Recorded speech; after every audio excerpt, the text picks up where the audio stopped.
యోబు గ్రంథము మొదటి అధ్యాయము మొదటి 5 వచనాలు చదువుకుందాం.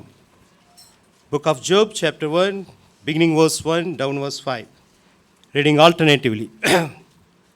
Standards of Job chapter 1 beginning verse 1 down verse 5. యోబు గ్రంథము మొదటి అధ్యాయం మొదటి 5 వచనాలు ఉత్తర ప్రత్యుత్తర రీతిగా చదువుకుందాం. నాకు వచ్చిన నుంచి చదువుతా 2వ వచనం మీరు చదవాలని ప్రేమతో మనవి చేయించున్నాను. ఊజు దేశమందు యోబునకు మనుషుడును, అతని యథార్థవర్తనుడు, న్యాయవంతుడు, దేవునియందు భయభక్తులు లేనివాడు, చెడుతనం విసర్జించినవాడు. అతనికి 7,000 గొర్రెలను, 3,000 ఒంటెలను, 500 జతల ఎడ్లను, 500 జతల ఆడగాడిదను కలిగి బహుమంది పనివారు అతనికి ఆస్తిగా ఉండను కనుక తూర్పు దిక్కిన జనులందరిలో అతడే గొప్పవాడిగా ఉండెను.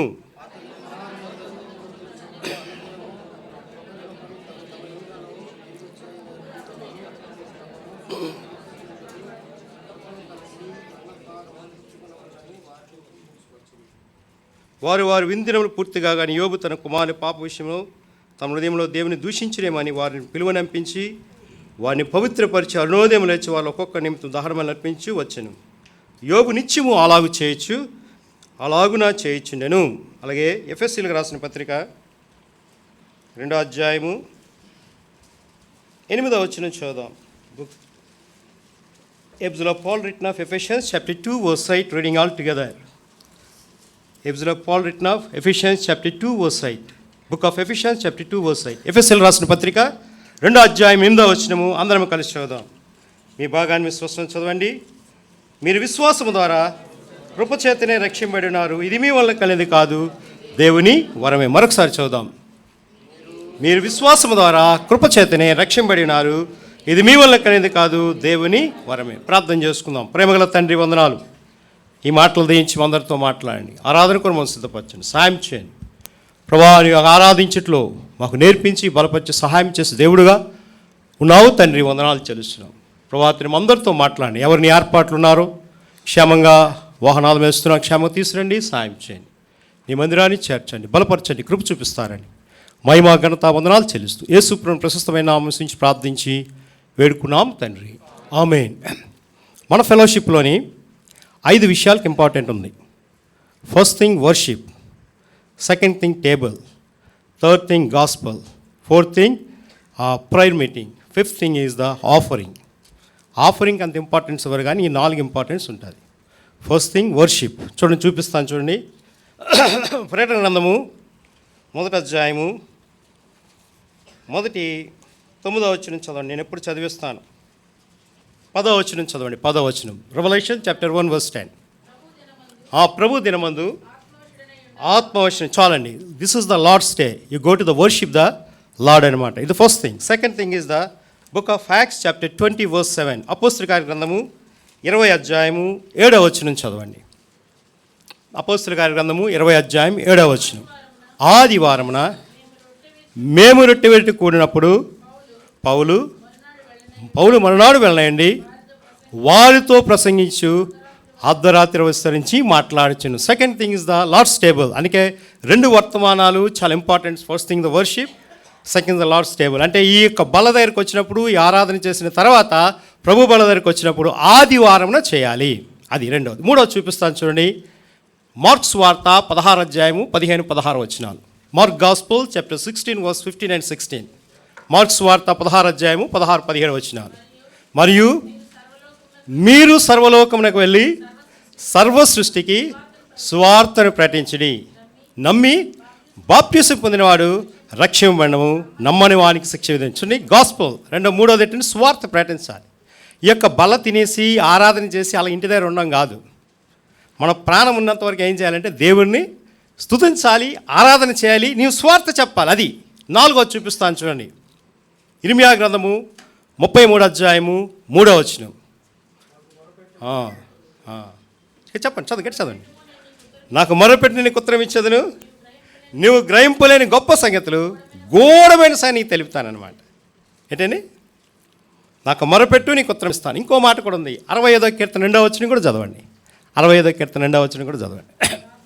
ప్రార్థన ఆలకించేవాడా సర్వశరీరులు నీ వద్దకు వచ్చారు. Psalms chapter 65 verse 2. ప్రార్థన ఆలకించడానికి వస్తారు. మొదటిది ఏంటండి? ఆరాధన. రెండవది ఏంటండి? ప్రభు బల్ల. మూడోది ఏంటండి? సువార్త. నాలుగోది ఏంటండి? ప్రార్థన. ఐదోది చూపిస్తాను చూడండి. మొదటి కొరింథీయులకు రాసిన పత్రిక 16వ అధ్యాయము మొదటి వచనం 2వ వచనం చదవండి.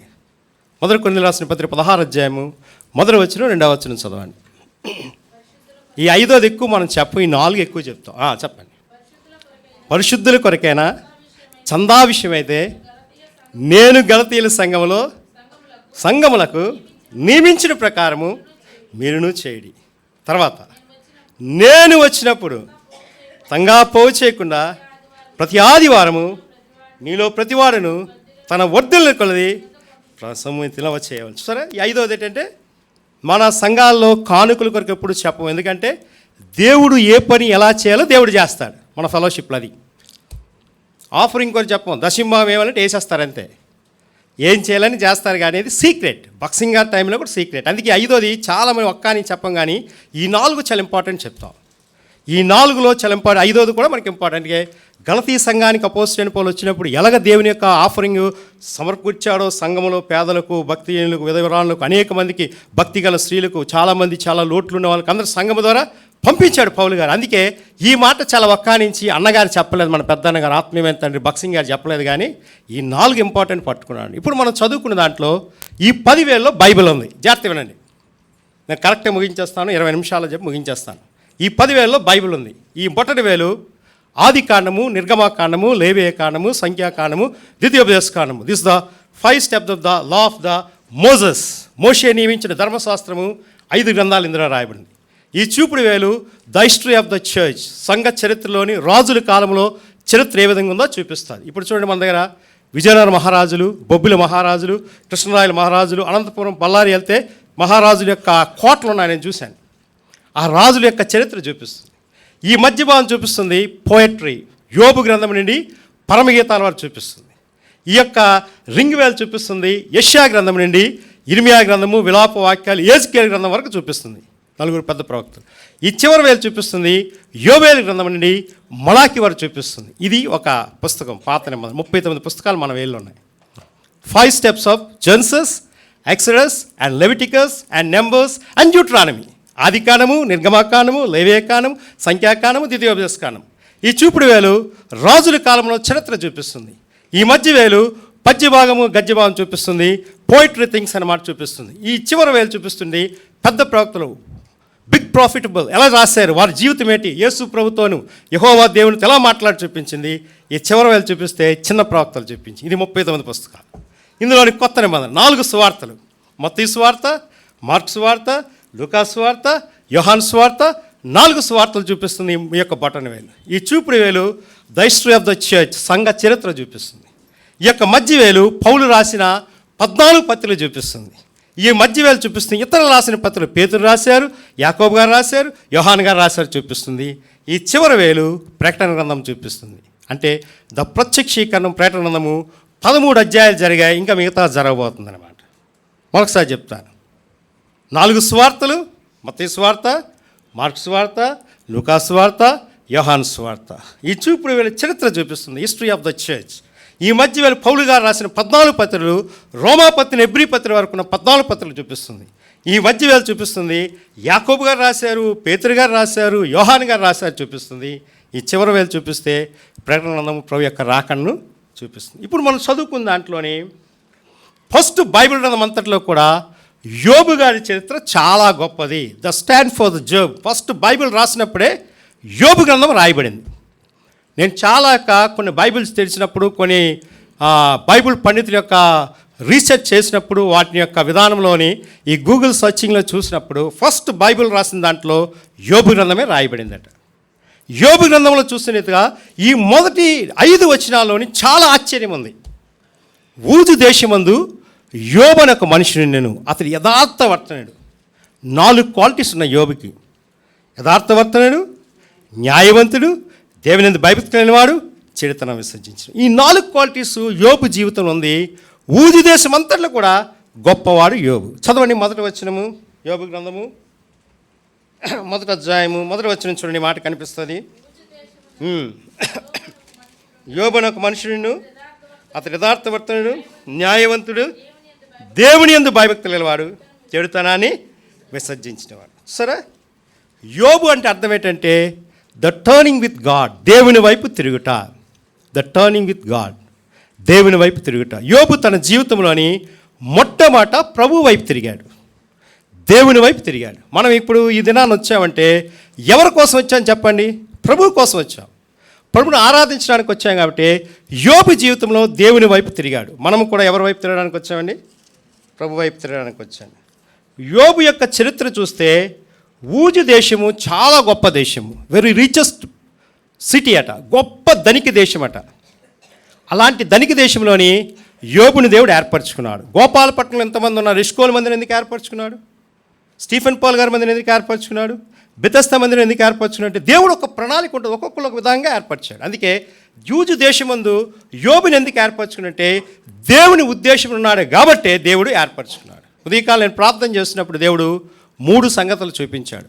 4 గంటలు వేసి ప్రార్థన చేస్తున్నాడు. మొదటి అబ్రహాము జీవితము, రెండోది దానియేలు జీవితము, మూడోది యోబు జీవితం. ఇక్కడ పాట పాడగానే దేవాన హృదయం అనే పాట మేము ఉదయకాలం వేసిన కుటుంబ ప్రార్థన అదొకటిని, ఆకాశం ఆలకించము భూమి చెవిగము అని పాట 2 పాటలు పాడినప్పుడు ఈ పాట పాడగానే దేవుడు నాతో అన్నాడు యోబు జీవితం చూపించి చెప్పు అంటున్నాడు. అందుకే చెప్తున్నా 3 కూడా సిద్ధపడ్డాను. అబ్రహాము జీవితం ఎలాగుంటుంది, దానియేలు జీవితం ఎలాగుంటుంది, యోబు జీవితం ఎలాగుంటుంది చూస్తే యోబు కొరకు చెప్పమన్నాడు. ఊజు దేశంలో యోబు ఎంత సుందరుడుగా ఉన్నాడంటే తెలుసండి, ఒక్క రోజులోనే ఆస్తి పోయింది, ఒక్క రోజులోనే గొర్రెలు పోయాయి, ఒక్క రోజులోనే మేకలు పోయాయి, ఒక్క రోజులోనే గాడిదలు పోయింది, ఒక్క రోజులో 10 మంది పిల్లలు చచ్చిపోయారు. ఎంతమంది తెలుసా? 11,510 మంది చచ్చిపోయారు. తెలుసా? మీకు ఎక్కడే ఉంటుంది 11,510 మంది, 10 మంది పిల్లలు. చూసారా? చూపిస్తాను చూడండి. 7,000 గొర్రెలు మొదటిది, 3,000 ఒంటెలు, ఎంత? 10,000. 500 జతల ఎడ్లు అంటే 1,000, 500 జతల ఆడగాడిద అంటే 500, 11,500 వచ్చింది. 10 మంది పిల్లలు. అర్థమైందా? చూసారా? 7 కుమారులు, 3 కుమార్తెలు, 11,500 మంది. ఆస్తంతా పోయినా సరే యోబు స్టాండర్డ్గా ఉన్నాడు. మనం ఒక్క పాప బాబు పోతే మనం ఎంత ఏడుస్తాం చెప్పండి? చాలా ఏడుస్తాం కదండి. కానీ యోబు జీవితంలోని అది that's the power of thing అనమాట. The stand for the Lord అని జోసెఫ్ హిస్టారిక్ అని పత్రిక రాస్తున్నప్పుడు యోబు జీవితం కొరకే సర్చ్ చేశాడు. ఈ సర్చ్ చేసినప్పుడు ఏమన్నాడంటే యోబుకి ఇన్ని శ్రమలున్నా, ఇన్ని కష్టాలున్నా, ఇన్ని బాధలున్నా, ఇన్ని ఇరుకులున్నా సరే దేవుని మీద ఆనుకున్నాడట. చదవండి 37వ కీర్తన 5వ వచనం చదవండి. కీర్తన గ్రంథం 37వ అధ్యాయం 5వ వచనం. త్వరగా తీయాలి. కీర్తన గ్రంథం 37వ అధ్యాయం 5వ వచనం. నీవు ఆయన నమ్మకము. చూసారా? యోబు ఎవరికంటే అప్పచెప్పుకున్నాడు తెలుసా? నీ మార్గము యెహోవాకు అప్పగించుకును, నీవు ఆయన నమ్ముకును, ఆయన నీ కార్యం ఏం చేస్తాడని నెరవేరుస్తాడు. ప్రభు మార్గాన్ని యోబు ఏం చేశాడు? అప్పగించుకున్నాడు. ప్రభువు చెప్పినట్టే విన్నాడు. ప్రభు ఏం చెప్పమని అది చేశాడు. దేవుడు ఏం చెప్పమని అది చేశాడు. అసలు ఆ యూజు దేశంలో అంతా కూడా ఎంతో గొప్పవారు, పండితులు, నాయకులు అందరూ ఉన్నారు. కానీ దేవుడు ఎందుకే యోబుని ఏర్పరచుకున్నాడు? ఈ లక్ష్మణంలో గోపాల ఇష్కోల మందిని ఎందుకు మిమ్మల్ని తెచ్చాడు? ఎందుకు మిమ్మల్ని ఆరాధికులు తీసుకొచ్చాడంటే దేవునికి ఒక ఉద్దేశం ఉంది. That is the plan and purpose of the lord. ఒక ఉద్దేశం, ఒక విధానం దేవుడు నేను తీసుకొచ్చాడంటే దేవుని యొక్క అమోఘమైన కార్యము ఒక క్రమశిక్షణతో నేను నేర్పాలని, దేవుని ఉద్దేశం ఆరాధన చేయాలని ఇచ్చాడనమాట. అందుకే ఇక్కడ చూస్తే ఇంకో మాట చూపిస్తాను చూడండి, ఇంకో మాట చూపిస్తాను. కీర్తన గ్రంథము 68వ అధ్యాయం, కీర్తన గ్రంథం 68వ అధ్యాయం చూడండి. 3వ వచనం చదవడం. 3వ వచనం 68:3 సామ్స్. నీతిమంతులు సంతోషించదురుగాక, వారు దేవుని సన్నిధిని ఉల్లసించుదురుగాక, వారు మహానందం పొందుదురుగాక. చూసారా? నీతిమంతులు ఏం చేస్తారండి? సంతోషిస్తారు. రెండోది ఏంటండి? నీతిమంతులు ఏం చేస్తారు? దేవుని సన్నిధిని ఉల్లసిస్తారు. నీతిమంతులు ఏం చేస్తారు? మహానందము. ఈ 3 కూడా ఆనందము, ఆనందము, సంతోషము, ఆనందము, ఆనందం అని వస్తారు. ఈ 3 యోబు గారి జీవితంలో ఉంది కాబట్టి యోబు ఏం చేశాడండి? ఇన్ని కష్టాలు వచ్చినా దేవుని కొరకు, మనకు ఒక చిన్న రోగం వస్తేనే బాధ పెడతాం, చర్చి మానేస్తాం, అమ్మాయి బాగోలేదంటే మానేస్తాం, అబ్బాయి బాగోలేదంటే మానేస్తాం, ఎన్నో పరిస్థితిని మానేస్తాం. అసలు క్రైస్తవ జీవితంలోని శ్రమలు వచ్చినప్పుడే నిజమైన క్రైస్తవుడు. తెలుసా? క్రైస్తవ జీవితంలోని, క్రిస్టియన్ లైఫ్లోని శ్రమలు వస్తే నిజమైన క్రైస్తవుడు. వాడు మామూలు క్రైస్తవుడు, గట్టిగా ఉన్న క్రైస్తవుడు, ఎక్కడికి వెళ్ళి సరే ఉంటాడనమాట. అందుకే యోబు జీవితం చూస్తే ఎలా ఉందండి? గట్టిగా ఉన్నాడనమాట. ఇక్కడ చూసారా, ఈ 68వ కీర్తన 3వ వచనం చూస్తే నీతిమంతులు సంతోషిస్తారు. యోబు ఎలాంటి వాడని? నీతిమంతుడిగా ఉన్నాడు, సత్యవంతుడిగా ఉన్నాడు, యథార్థవంతుడు ఉన్నాడు, ఉన్నదున్నట్టు మాట్లాడేవాడు. అసలు యోబునటండి, యోబుకి ఎన్ని శ్రమలు పెట్టినా సరే, సైతానికి ఏం పెట్టినా సరే చుట్టూ కంచేసిందట. ఈయన ప్రాణం మీద నీకు అధికారం ఏమి, ఈయన బాడీ అంత అధికారం ఉందని చెప్పాడు. చూసారా, కొన్నిసార్లు మన జీవితంలో కూడా, మన బ్రతుకులో కూడా ఎన్నో శ్రమలు వస్తాయి, ఎన్నో కష్టాలు వస్తాయి, కుషించిపోతాం, బాధపడిపోతాం. సంతోషం వస్తే ఎగిరిపోతాం, కుషించొస్తే బాధపడి ఏడకూడదు. రెండూ ఒకటే. సుఖదిక్కాలు దేవుడు ఏర్పరచాడు కాబట్టి ప్రభుని ఆరాధన చేసినప్పుడు, ప్రభుని స్తుతించినప్పుడు నువ్వేం చేయాలంటే ప్రభు కొరకు యోగ్యంగా జీవించాలి. అది దేవుని యొక్క విధానం. చూసారు, ఇక్కడ యోబు జీవితంలో చూసి ఇంకోటి చూడండి, అతడు యథార్థవర్తనగా ఉన్నాడు, యథార్థంగా జీవించాడట. ఇంగ్లీష్లో ఒకటి ఉంటుంది, stand for the lord, stand for the God, stand for the righteousness. నీతి కొరకు, సత్యం కొరకు యథార్థం నిలిచాడట యోబు గారు. Stand for the lord, stand for the truth, stand for the righteousness. నీతి కొరకు, సత్యము కొరకు యథార్థంగా జీవించే యోబు తన జీవితంలో చూస్తే దేవుని మహిమ పొందించాడు. యథార్థం జీవించినప్పుడు కష్టాలే తెలుసా. నేను ఒక వాట్సాప్లో ఒక మీటింగ్ పద్ధతి పెట్టాను. యథార్థంగా ఉన్నోడట ఎప్పుడు ధర్మ విరోధట. వాడు ఒక్కడే జయిస్తాడు. ఎందుకు? వారిలో ఒంటరైన వాడు 1000 మంది ఎన్నిక లేని వాడు బలమైన జగం అంటున్నారు కదండి. యెషయా గ్రంథం చూడండి 60వ అధ్యాయము. యెషయా గ్రంథం 60వ అధ్యాయం చూడండి, ఈ మాట కనిపిస్తుంది. యెషయా గ్రంథము 60వ అధ్యాయం ఆఖరి వచనం చదవండి, ఆఖరి వచనం 12వ వచనం. యెషయా గ్రంథం 60వ అధ్యాయం చూడండి, 22వ వచనం, క్షమించండి 22. తీయండి, బైబిల్ తీయండి. వారిలో ఒంటరి వాడు 1000 మంది అగును, ఎన్నిక లేనివాడు బలమైన జనమగును. యెహోవానే నేను తగిన కాలమున ఈ కార్యమును తరపెట్టుచున్నాను. ఈ కార్యం తరపెట్టాలంటే వారిలో ఒంటరైన వాడు ఏం చేస్తాడు?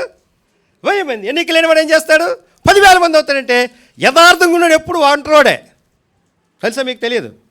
యథార్థం ఎప్పుడు ఒంటరోడే. మీరు ఎప్పుడైనా చూడండి, ఎక్కడైనా చూడండి, యథార్థంగా అన్ని విషయాలు చెప్పిన ఎప్పుడు ఒంటరోడే. కానీ దేవుడు అని పక్షాన ఉంటాడు. యోబు గారి పక్షాన అలాగే ఉన్నాడు, యథార్థతగా ఉన్నాడు, న్యాయముగా ఉన్నాడు, సత్యంగా ఉన్నాడు, నీతిగా ఉన్నాడు, ప్రభు కొరకు జీవించాడు, ఎప్పుడు ఒంటరివాడే. అలాంటి యోబు జీవితంలోని ఎన్ని శ్రమలు, ఆఖరికి పక్కలో ఉన్న భార్య కూడా అన్నదట, ఏటయ్యా దేవుడు దేవుడు దేవుడు అంటావు, యథార్థత వదలవా, నీతిని వదలవా, సత్యాన్ని వదలవా, ప్రభుని వెంబడించిన వదలవంటే మూర్ఖురాలు మాట్లాడి నీవు మాట్లాడు. ఎంత మాట అన్నారు చెప్పండి, ఎంత మాట అన్నాడు తెలుసు యోబు. ఎంత యథార్థం జీవించాడు చూడండి యోబు. పక్కన ఉన్న కోవర్కర్స్, తర్వాత క్యో ఫ్రెండ్షిప్, తర్వాత క్యో పార్ట్నర్, లైఫ్ పార్ట్నర్ ఉన్న ఆవిడనే ఏం చేశాడు?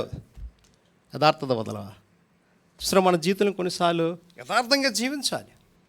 ఎన్ని శ్రమలు రావచ్చు, కష్టాలు యేసుప్రభుకి వచ్చాయండి శ్రమలు.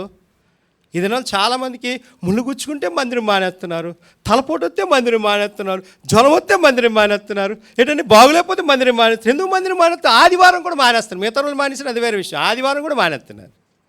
3 గంటలు దేవుని సమయంలో ఉంచిన మనము 3000 గంటలతో సమానం. 3 hours adding to 3000 hours will be there.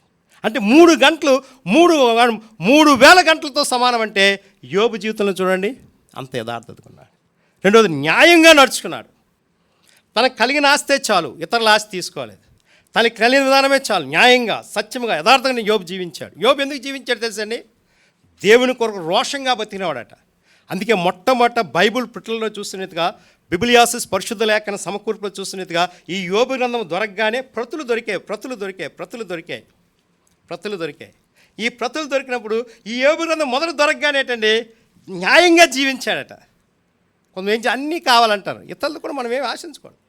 ఇతరులు మనం దేవుని నమ్ముకున్న మనము, ప్రభువుని నమ్ముకున్న మనము, మనకి ఈ లోకం ఏమీ కాదండి. అసలు నేను ఒకసారి ఓ సేవకుల కొడుకులు ఉన్నాను, టిఆర్ ఆస్పన్ గారని ఒక పెద్ద దైవ సేవకుడు అంగోలా నుండి వచ్చాడు. బెంగళూరులో మంచి కాన్ఫరెన్స్ అయింది. 98 ముసలోడు, మా ఫాదర్లాగా ఉన్నాడు. ఆయన చెప్తూ ఓటర్ రిచ్చాడామన్నాడు అనమాట. చెప్తూ వాక్యం చెప్తూ అపోస్తలుడైన పౌలు జీవితం చెప్తూ ఓటర్ రిచ్చాడాం, నేను ఎంత అభాగ్యుని, ఎంత దౌర్భాగ్యుని, ఇంత సేవ చేసి 98 సంవత్సరాలు ఆత్మీయంగా బలపడి దేవుని కొరకు జీవించి, విశ్వాసం జీవించి, ప్రేమలో జీవించి, ఆరాధన చేసి, ఎన్నోసార్లు బల్ల విడిచి, సువార్తలు ప్రకటించి తన్నులు తిన్నప్పుడు ఆయన అన్నాడటండి, ఓటర్ రిచ్చాడామన్నాడట. ఎంత దౌర్భాగ్యుని ప్రభు అంటే అందరూ గాబరైపోయారు సేవకులు అందరూ. ఇంత పెద్ద సేవకుడు చెప్తుంటే ఏమైపోతాడని, ఇప్పుడు పెద్ద ఆయన ముసలాయన చెప్పాడంటే ఏమైపోతుంది, ఇంత ఆత్మీయుని ఏమిలాగైపోయాడంటే, ప్రభు నాతో కూడా మాట్లాడు, నాతో కూడా సంధిస్తున్నాను చెప్తాడు. అది యథార్థత అంటే, అది న్యాయం అంటే, అది ప్రభు నాకు ఈ లోకం ఏమొద్దు, లోకం తుచ్చమైంది, లోకం విధానమైనది, లోకం ఏం పనికిరాదు, లోకం పరిస్థితులు మారిపోయింది, దేవుని చిత్తంలో చూస్తే ఎంత విధానం జరుగుతుందంటే చెప్తారనమాట. న్యాయంగా నడుచుకున్న ఇద్దరు భార్యాభర్తలు అమెరికాలో ఉన్నారు. వాళ్ళ ఆయనటండి అన్యుడు, ఆవిడ మంచి ఆత్మీయురాలు, దేవుని కొరకు జీవించిన, వాక్యం చెప్తున్నారు, ప్రార్థన చేస్తున్నారు. వాషింగ్టన్ డీసీలో ఉంది. ఒక దైవజనుడు వెళ్ళారు. ఆ దైవజనుడు వెళ్ళగానే వాక్యం ఉన్నది, నాకు బాప్టిజం కావాలన్నదట. వాషింగ్టన్ డీసీ ఎక్కడ, ఈడున్న ఫ్లోరిడా ఎక్కడ ఉన్నాడంటే చూసుకోండి. వాషింగ్టన్ డీసీ నుండి వచ్చాడట. వచ్చి కానీ అంటే ఈయన వచ్చాడట, చిన్న తొట్టు ఉందట. మళ్ళా అక్కడ ఉండే ఫారెన్లో చిన్న చిన్న ఏంటండి ఈ యొక్క ఇవి ఉంటాయి కదా, ఫౌంటైన్స్ ఉంటాయి. ఆ ఫౌంటైన్స్ నుంచి బాప్టిజం ఇచ్చారండి. అమ్మ నీకు శ్రమలు వస్తాయి ఎలాగుంటాయంటే, నేను దేవుని కొరకు నిలబడతానని చెప్పింది. ఇన్ని కష్టాలు దేవుని కొరకు నిలబడతానన్నా, ఏం పర్లేదు నాకు బాప్టిజం అన్నదట.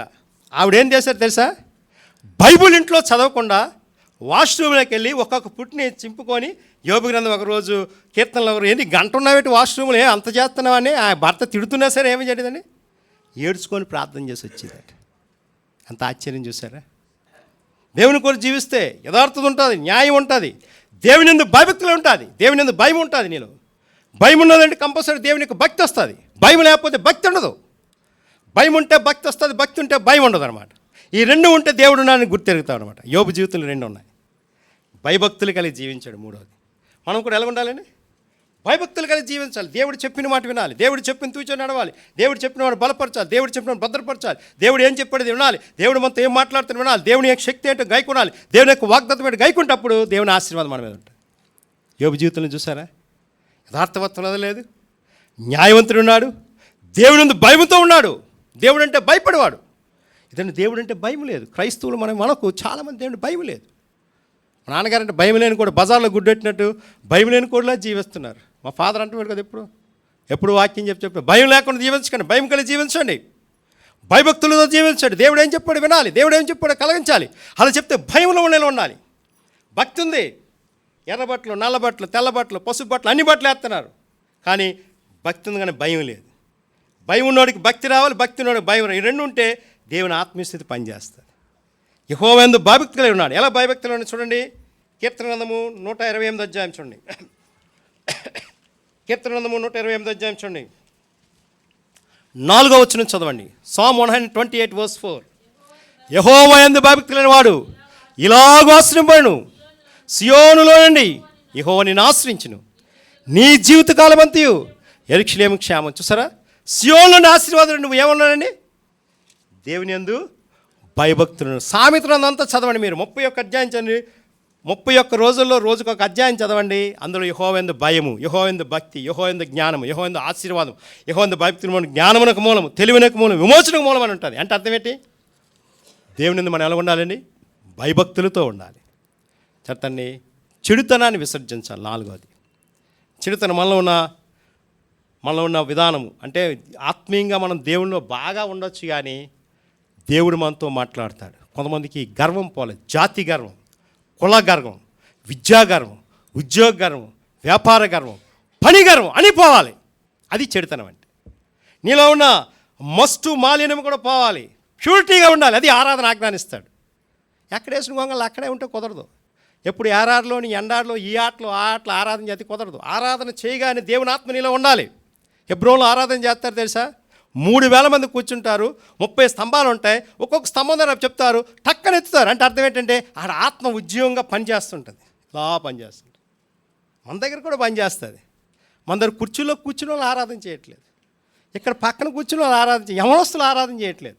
ఎప్పుడు చేసిన వాళ్ళు చేయడం కాదు, కొత్త వారు చేయాలండి. నోరు తెరవాలండి. నీ నోరు తెరువు నేను బాగా నింపుతున్నాను. చూడండి, జెర్మియా గారి కొడుకు 10 సంవత్సరాల ఇసుకతోటి సీఎం ఆరాధన చేసి సండే క్లాస్కి వెళ్ళేవాడు. బాప్టిజం తీసుకొని తెలుసా? నేను చూశాను ఒక ఆదివారం వెళ్ళినప్పుడు. సరే, అలాగా దేవుని కొరకు నీవు జీవిస్తే చెడుతనాన్ని విసర్జిస్తావు. నువ్వు ఆత్మీయ మీద చెడుతనం ఎన్నో చెప్తారు, సోషల్ మీడియా ఎన్నో పెడతారు. అవన్నీ వదిలేయాలి. ఇది సెల్లో మనిషికి ప్రాణం లాంటిది అయిపోయింది. బైబిల్ పక్క తీశారు. సెల్ ప్రాణం అయిపోయింది, మనిషికి పక్క తీశారు. బైబిల్ పక్క తీసి బైబిల్ నీలో కార్యము చేయాలంటే సెల్ ఉండాలి. నేను ఉండను అంటలేదు, కానీ సెల్ ఎక్కడ ఉపయోగించాలి అంత ఉపయోగించాలి, పక్క పడేయాలి. కానీ బైబిల్ నీ యొక్క ఉద్దేశంలో నెరవేర్చాలంటే బైబిల్ నీతో మాట్లాడాలి. చెడుతనాన్ని విసర్జించుకోవాలి. చెడు యొక్క విధానం ఉంటుంది, గర్వం ఉంటుంది, అతిశయం ఉంటుంది. యేసుప్రభువు నమ్ముకునే బిడ్డలు అన్నీ ఉన్నాయండి. అన్యుల్లో కాదు, యేసుప్రభువు నమ్ముకునే బిడ్డల్లో ఉన్నాయి. ఇవన్నీ పోవాలి. నిజంగా మనం పరలోకానికి వెళ్ళాలంటే, నిజంగా దేవుని శక్తిని కావాలంటే, నిజంగా ప్రేరణ కావాలంటే, నిజంగా వాక్య పరిచయం చేయాలంటే, నిజంగా దేవునితో ఉండాలంటే, దేవునితో మాట్లాడినప్పుడు నువ్వేం చేయాలంటే ప్రభు కొరకు అన్ని పక్కన పెట్టాలి. చెడుతనాన్ని విసర్జిస్తే అప్పుడు దేవుని ఆ ఆరాధన యాక్సెప్ట్ చేస్తాడు. లేకపోతే ఎందుకు వస్తున్నావో తెలియదు, ఎందుకు వెళ్తున్నావు. 11,510 మంది చచ్చిపోయారు. ఒక్క ఇంట్లో ఒక్కడ చచ్చిపోతేనే అంత ఏడుస్తామండి. ఒక్క ఇంట్లోనే ఒక్కడు చచ్చిపోతే అంత ఏడుస్తాం తెలుసా? కానీ 11,510 మంది మీరు లెక్కేసుకోండి. కొన్ని గంటల్లో ఆ మొదటి అధ్యాయం చేస్తే నేను తప్పించుకొని వచ్చాను చెప్తున్నారనమాట. ఎవరు తప్పించుకొచ్చారు? దూత చెప్తుంది, ఈయన దేవుని రాజ్యం అరుణోదయం లేచి దేవుని పాద సన్నిధిలో ఉదయకాలంలో కుమారుల కొరకు దేవుని యొక్క అర్పణ అర్పిస్తున్నాడు. ప్రభా, నా కుమారుడు పాపం చేశారేమో, నా కుమార్తెలు పాపం చేశారేమో, నా అవిధేయత పాపం చేశారేమో, నా పనివారు పాపం చేశారేమో, నా ఒంట్లు పాపం చేసేమో, నా గాడిదలు పాపం చేసేమో, నా గొర్రెలు పాపం చేసేమని ప్రార్థన చేస్తున్నాడు యోబు గారు. మనమేం చేస్తున్నాం? తిని మొత్తం నిద్రపోతాం. ఏం బాధ లేదు, భయం లేదు, ఏమీ లేదు, ప్రార్థనే లేదు. ఒక దినం మా నాన్నగారు సీఎం మిరపకాయలు వేసేవాడు కంట్లోని. లేచి ప్రార్థన చేయండి. ఈ ఏడుపుతోనే ప్రార్థన చేసేవాడు. ఏడుపుతోనే ఏం చేయాలని ప్రార్థన చేయాలని చెప్పేవాడు. ఆయన అప్పుడు అంటే ఆయన బాగా చెర్రెత్తిపోయాడు. కానీ ఇప్పుడు తెలుస్తుంది ఆయన ఆ దినాన్ని అలా క్రమశిక్షణలో పెట్టకపోతే ఇదన కొన్ని వందల మందిరాలకు వెళ్ళి వాక్యం చెప్పే యోగ్యత నాకు వచ్చేది కాదు. అది దేవుని యొక్క ఉద్దేశం. సరే, ఇక్కడ 11,510 మంది చచ్చిపోయారు. దేవుని కొరకు రోషంగాను పౌరుషంగాను ప్రభు కొరకు జీవించి ఉన్నాడనమాట. ఎవరు? యోబు గారు. మనమైతే ఏం చేస్తాం చెప్పండి? What about your and what about me? నీ జీవితం ఎలా ఉంది, నా జీవితం ఎలా ఉంది? ఆరాధనే అసలు ఎస్కోలు గేట్ కాదు, ఆ యొక్క బోర్డు పక్కనే పోతాం అనమాట. అసలు రానే రావు తెలుసా, రానే రావు. అలాంటిది ఎన్ని శ్రమలున్నా, ఇన్ని కష్టాలున్నా, ఇన్ని బాధలున్నా, ఇన్ని ఇరుకులున్నా, ఇన్ని ఇబ్బందులున్నా, ఇన్ని తెగుళ్ళున్నా, ఏ పరిస్థితి అయినా సరే, కొన్ని గంటలు అంతా పోయినా సరే యెహోవా ఇచ్చాను, యెహోవా తీసుకుని, యెహోవా నామకి ఏం కలిగిందని స్తుతిక. The praise and worship the Lord. That is the worship of the Lord. యోబు అలా చేశాడంటే అర్థం ఏంటంటే దేవుని కొరకు మౌనము వహిస్తూ ప్రభుని చూచేవాడుగా ఉన్నాడు. మనం కూడా ఏం చేయాలి చెప్పండి? రోషంగా ఉండాలి. యెహోవా ఇచ్చెను, యెహోవా తీసుకుని పోయి యెహోవా నామకి ఏం కలుగుతుందని స్తుతి కలుగుతుందంటే అర్థం ఏంటంటే మనం ప్రభు కొరకు ఏమి ఇచ్చినా సరే రుణస్థులమే. ఎంత ఆరాధన చేస్తున్నాం. అందుకే మన ఫెలోషిప్లోని ప్రత్యేక రీతిగా పెద్ద కాన్వకేషన్లు అయినా సరే బక్సింగ్ గారు ఏం చేసేవాడు తెలుసా? ఆరాధన చేయండి అనేవాడు. ఉదయకాలం 9 గంటల నుండి రాత్రికాలం 7 వరకు 5 వరకు ఆరాధన చేయాలి. మన నైట్ టైం కూడా ఆరాధన చేయండి అని చెప్పేవాడు కాన్వకేషన్. ఎందుకు తెలుసండి? ఆరాధనకు ఇంపార్టెంట్ చాలా గొప్పది. ఆదివారం ప్రభు సన్నిధిలో నీకెన్ని పనులు పక్కన పెట్టి రావాలి. అది ఆరాధన అండి. నీకే ఉద్దేశం ఉన్నా అన్నీ జరుగుతాయి. ఏ పరిస్థితి జరిగినా సరే నువ్వు ఆదివారం ప్రభు సన్నిధిలో కనిపించాలి. ప్రభు దినం ఆదివారం కాబట్టి దేవునితో మాట్లాడతాడు. సరేని, ఇక్కడ చూస్తే ఇంకో మాట చూపిస్తాను చూడండి. 2వ వచనం చదవండమ్మా, త్వరగా ముగించేస్తాను, అయిపోయింది. యోబు గ్రంథము 1వ అధ్యాయం 2వ వచనం చదవండి.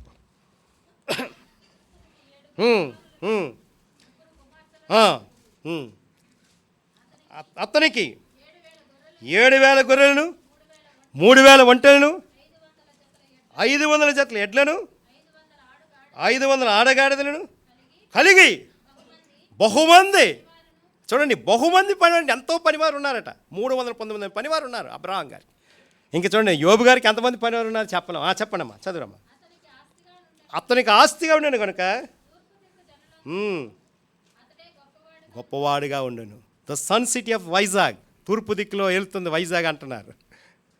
విశాఖపట్నం తూర్పు దిక్కులు ఉందండి. విశాఖపట్నం సిటీలో ఎవరు చూసినా సరే తూర్పు దిక్కులో విశాఖపట్నం ఉంది, చక్కగా వెళ్తుంది. విశాఖపట్నం మెట్రో సిటీ అయిపోతుంది, చక్కగా వచ్చేస్తుంది. ఇంకా 40-50 సంవత్సరాలు చూస్తే ఈ మెట్రో సిటీలో నడుస్తారు. మన పిల్లలు చూస్తారు, మనం చూడం అంటున్నాడు కదా. అలాగే తూర్పు దిక్కులు ఎవరండి? యోబు గారు ఎంత గొప్పవాడుగా ఉన్నారు చూసారా? తూర్పు దిక్కులోనే గొప్పవాడు అట యోబు. ఎంత గొప్పవాడండి, చాలా గొప్పవాడు. అలాంటి ఆయన తన జీవితంలో దేవునికి ఏం చేశాడంటే మహిమపరిచాడు. చదవండి 4వ వచనం చదవండి, 5వ వచనం చదవమ్మా. ఇంకా అవన్నీ సమయం లేదు కానీ 5వ వచనం చదవండి. వారి విందు దినములు పూర్తి కాగానే యోబు తన కుమారులు పాపము చేసి తమ హృదయములలో దేవుని దూషించిరేమోని వారిని పిలవనంపించి వారిని పవిత్రపరిచి అరుణోదయం లేచి వాళ్ళని ఒక్కొక్క నిమిత్తము దహన బలి అర్పించొచ్చును. అరుణోదయం లేచి ఏం చేశాడని 7 కొడుకులకు 3 కూతుర్లకు 10 మందికి తెల్లవారుజాము 1 గంటలు లేచి ఉదయకాలం 6 గంటల వరకు ఏం చేసేవాడు చెప్పండి? చెప్పాలి ఏం చేసేవాడు? అరుణోదయం లేచి ఏం చేసేవాడని దేవునికి అర్పణ అర్పించి. ఇది మనం వచ్చామంటే ఏంటి? దేవునికి అర్పణ అర్పించడానికి వచ్చాం. మన హృదయం అర్పణ అర్పించడానికి వచ్చాం. రోమాపత్రిక 12వ అధ్యాయం 1వ వచనం చదవండి. Book of Romans chapter 12 verse 1. రోమీయులకు రాసిన పత్రిక 12వ అధ్యాయం 1వ వచనం చదవండి. ఈ మాట కనిపిస్తుంది.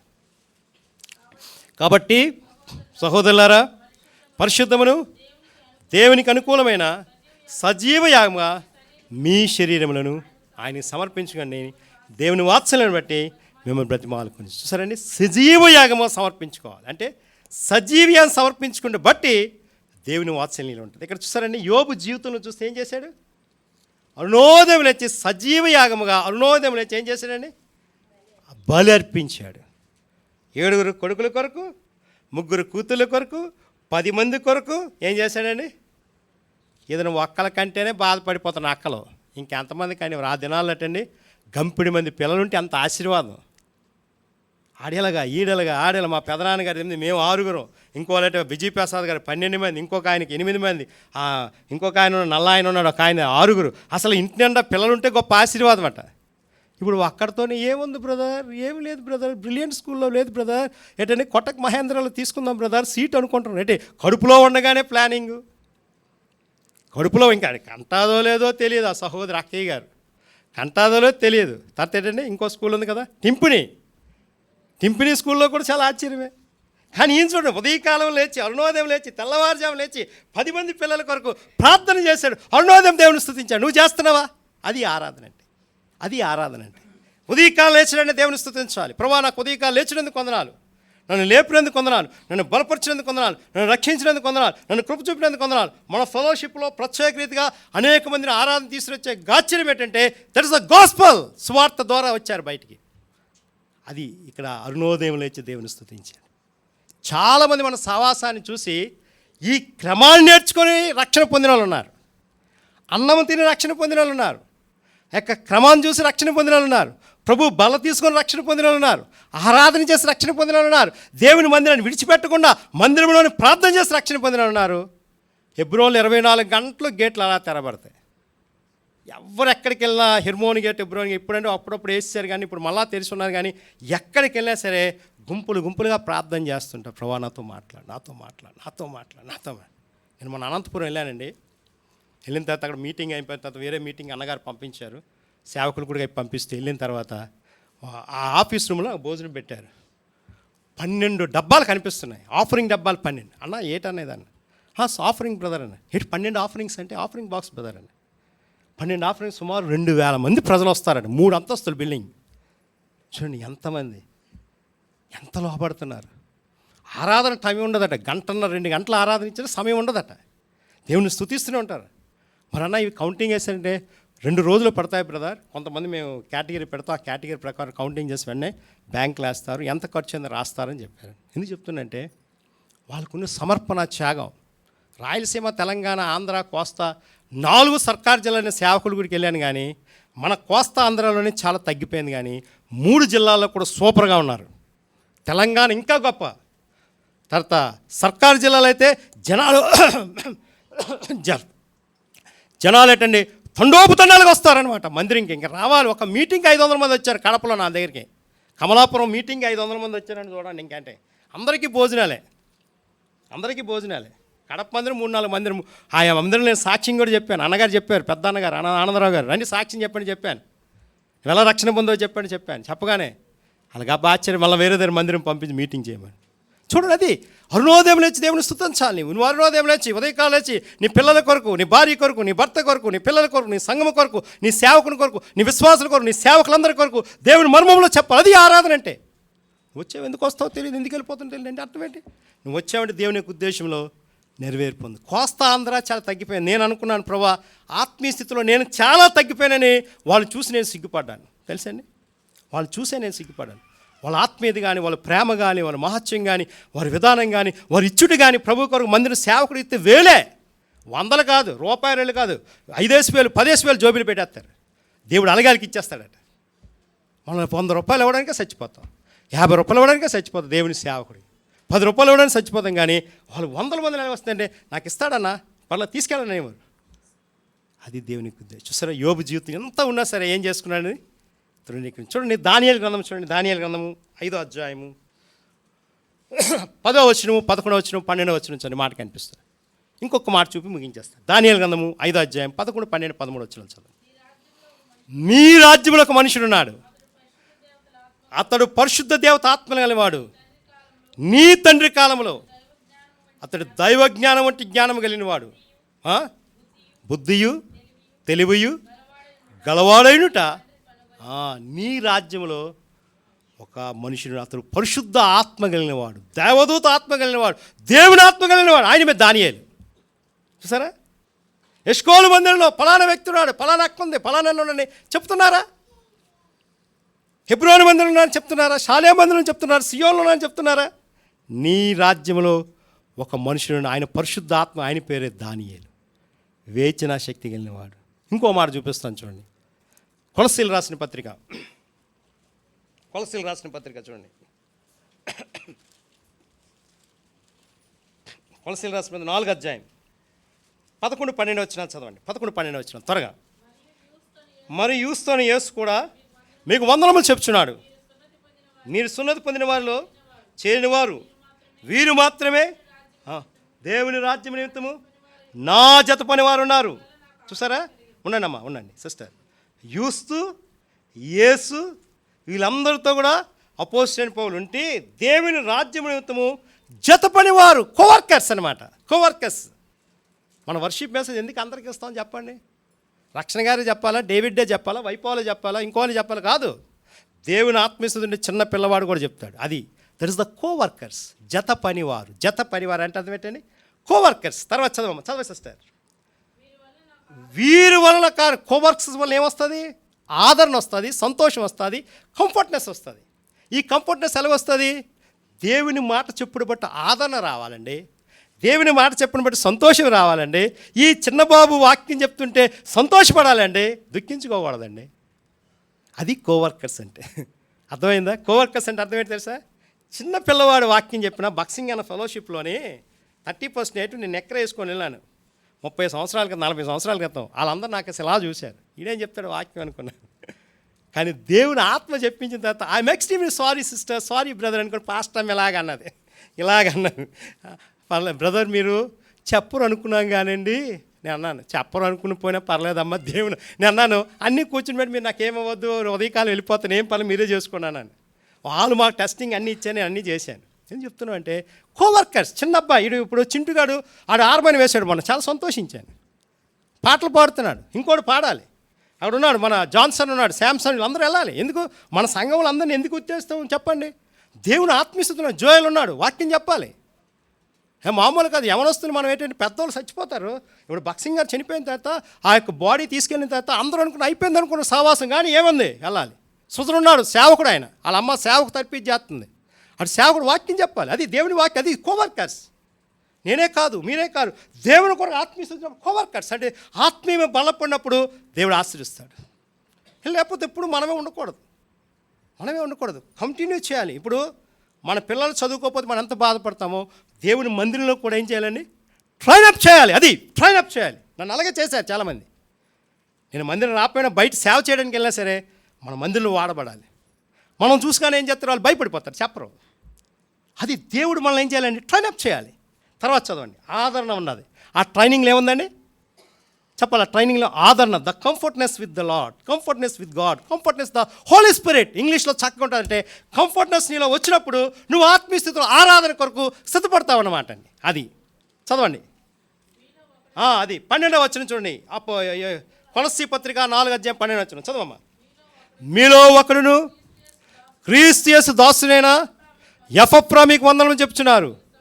మీరు సంపూర్ణను ప్రతి విషయంలో దేవుని చిత్తమును గురించి సంపూర్ణాత్మ నిశ్చయిత గలవారై నిలకడగా ఉండవాలని ప్రార్థనలో పోరాడుచున్నాడు. ఎఫ్ఎఫ్రా ఏం చేశాడండి? Prayer warrior. సరే, ప్రార్థనలు ఏం చేశాడని కొలస్సే సంఘము ఒక యవనస్తుడు కట్టాడు. ఆయన ఎఫ్ఎఫ్రా గారు, పౌలు గారు అయితే ఎంకరేజ్ చేశాడు. ఈ సంఘము మీ కొరకు, లౌదికే వరకు, శరీరం చూడండి, నా ముఖం చూడని వారు అందరి కొరకు నేను పోరాడేవాడిగా ఉన్నాను. చదవండి, 2వ అధ్యాయం మొదలు వచ్చిన చదవండి. 2వ అధ్యాయం మొదలు వచ్చిన కొలస్సీ పత్రిక 2వ అధ్యాయం మొదలు వచ్చిన చదివి మాట కనిపిస్తుంది. లౌదికాయ వారి కొరకును, శరీరీతిగా నా ముఖం చూడని వారు అందరి కొరకును నేను ఎంతగా పోరాడుచున్నానో మీరు తెలుసుకుని. చూసారా ఎంతగా పోరాడుతానంటే, ముగ్గురు జీవితాలు. యోబు జీవితం యథార్థత కలిగి ఉంది, న్యాయవంతుడిగా ఉన్నాడు, సత్యవంతుడిగా ఉన్నాడు, దేవుని భయభక్తుగా ఉన్నాడు, చెడుతనాన్ని విసర్జించినవాడు. పరిశుద్ధాత్మ కలిగినవాడు దానియేలు. నీ రాజ్యంలో ఒక మనుషుడు ఉన్నాడు, ఎష్కోలు మందిలో ఒక బ్రదర్ ఉన్నాడు, ఒక సిస్టర్ ఉన్నది. ఆవిడ ఆరాధన చేస్తేనండి పరలోకం దిగొస్తుందని అనాలి. వాళ్ళు ఆరాధన చేస్తే ఎలాగుందానండి, పరలోకం దిగొస్తుందని అనాలి. అది తర్వాత కొలస్సీ సంఘంలోకి ఎవరొస్తున్నాడు, ఎఫ్ఎఫ్రా ఏం చేశాడు, మీ కొరకును, లౌదికాయ వారి కొరకును, శరీరతిన ముఖం చూడండి అందరి కొరకు నేను చేస్తున్నానని రీజనర్ పోరాడేవాడిగా ఉన్నాడు.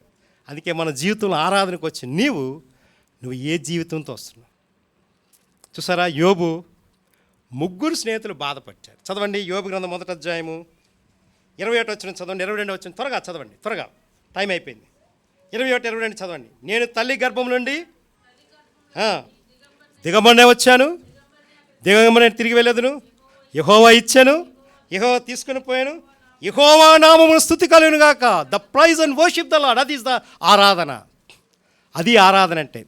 ఏమీ లేదు ప్రభువా, నువ్విచ్చావు భార్యని, నువ్విచ్చావు పిల్లల్ని, నువ్విచ్చావు ఆస్తిని, నువ్విచ్చావు గొడ్లని, నువ్విచ్చావు అన్ని ఇచ్చావు కాబట్టి నేను నిన్ను స్తుతిస్తున్నాను చెప్పాడు. తర్వాత చదవండి, 22 వచ్చిన చూడండి. ఈ సంగతులలో ఏ విషయమందును యోబు ఏ పాపము చేయలేదు, దేవుడు అన్యాయం చేసినని కూడా చూసారా. మా దేవుడు అండి మా అబ్బాయిని పిలుచుకున్నాడు, మా అమ్మాయిని పిలుచుకున్నాడు, ఏంటంటే దేవుడు ఉన్నాడేటండి అంటారు కొంతమంది క్రైస్తవులు చెప్తున్నారు. నేను చాలామంది ఫ్యూనరల్కి వెళ్తే ఏడుస్తారు, దేవుని దగ్గరికి వెళ్ళిపోతాడు. మా అబ్బాయి బాగాలేనప్పుడు చెప్పాను కదా, ఉంటే ప్రభు దగ్గరికి ఉంటాను, లేదు చచ్చిపోతే ప్రభు దగ్గరికి వెళ్తాను. ఏం బాధపడను, వచ్చి ఆరాధన చేసి వెళ్ళాను నేను. అందరూ మా సిస్టర్ పిల్లలందరూ కూడా బాధపడ్డారు, కానీ శాలేంకి వెళ్ళవలసి లేకుండా ఎక్కడికి వచ్చి ఆరాధన చేసి వెళ్ళి. ఎందుకంటే యెహోవా ఇస్తాడు.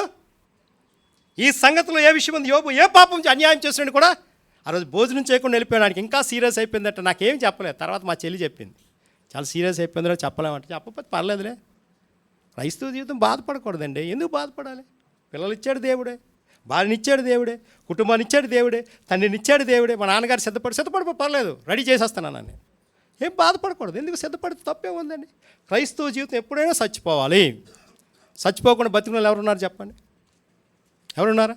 అందరూ చనిపోవాలి. కానీ ఏం చేశారండి, ఏ విషయం అందును యోబు ఏ పాపం అన్యాయం చేసినట్టు కూడా చెప్పలేదు.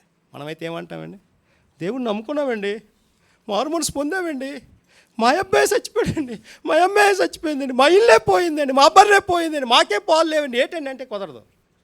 ఏ విషయం దేవుడు ఏ పాపం అన్యాయం చేసిన యోబు కూడా చెప్పలేదండి. తర్వాత చూడండి, ఈ 2వ అధ్యాయం చూడండి, 2వ అధ్యాయం యోబు గ్రంథము 2వ అధ్యాయం చూడండి.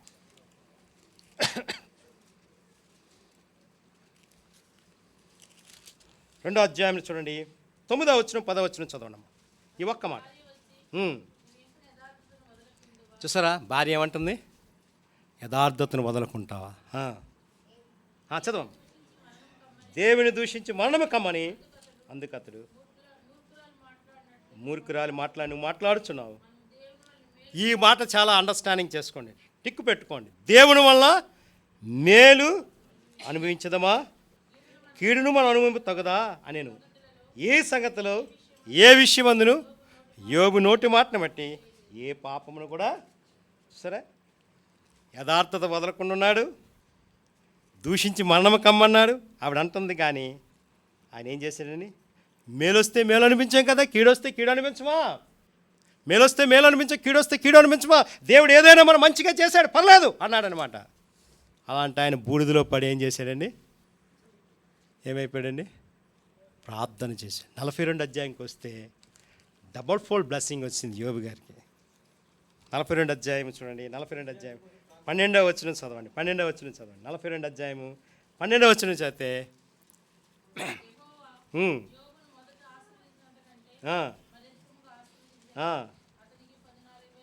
ఆ, ఆ, ఆ, చూసారా 22,010 మంది వచ్చేసారనమాట. 11,510 మంది పోతే ఎంత వచ్చిందండి? మీరు లెక్కేసుకోండి ఇంటికి వెళ్ళి. 22,000 డబుల్ వచ్చింది, 10 మంది వచ్చేసారనమాట. అది దేవుని సృష్టి. మంచి మన జీవితంలో మన బ్రతుకులోని యోబు దేవుని వైపు తిరిగిన రీతిగా మనం కూడా ప్రభు వైపు తిరిగితే ప్రభు ఎంతో ఆశ్రయించి బలపరుస్తాడు. యోహాను సువార్త 4:24 చదవండి. John gospel according gospel of John chapter 4:24 చదవండి ఎవరైనా. దేవుడు ఆత్మ కనుక ఆయన ఆరాధించేవారు ఆత్మతోనూ సత్యముతోనూ ఆరాధన చేయాలి. తర్వాత 95వ కీర్తన 7వ వచనం చదవండి. సామ్ చాప్టర్ 95:7 చదవాలి, త్వరగా తీయండి, ఎవరైనా తీయండి. 95వ కీర్తన 7వ వచనం. రండి నమస్కారం చేసి సాగిలపడదు మనసు నుంచి యెహోవా సన్నిధిని మోకరించదము. తర్వాత 1 Chronicles చాప్టర్ 16:29 దినవృత్తాంతాల మొదటి గ్రంథము 16వ అధ్యాయం 29వ వచనం చదవండి. మాట కనిపిస్తుంది. దినవృత్తాంతాల మొదటి గ్రంథము 16వ అధ్యాయము 29వ వచనం. మొదటి దినవృత్తాంతాలు 16:29. పరిశుద్ధమైన అలంకారాలు ఆయన చెల్లించడి, నైవేద్యములు చేత పెట్టుకొని ఆయన సన్నిధిని చేరడి, పరిశుద్ధ అలంకారములు ధరించుకొని ఆయన ఎదుట సాగిలపడాలి. సరే, పరిశుద్ధ అలంకారాలు ధరించుకొని ప్రభు ఎదుట సాగిలపడితే యోబు జీవితం లాంటి జీవితం మనదే కదా. యోబుకి ఎన్ని కష్టాలు వచ్చినా, మనం ఎన్ని కష్టాలు వచ్చినా ప్రభు కొరకు జీవించాం, ప్రభు కొరకు బతికాం, ప్రభు కొరకు విన్నవించాం. మోకరించని ప్రార్థన చేసుకుందాం. ప్రేమగల తండ్రి,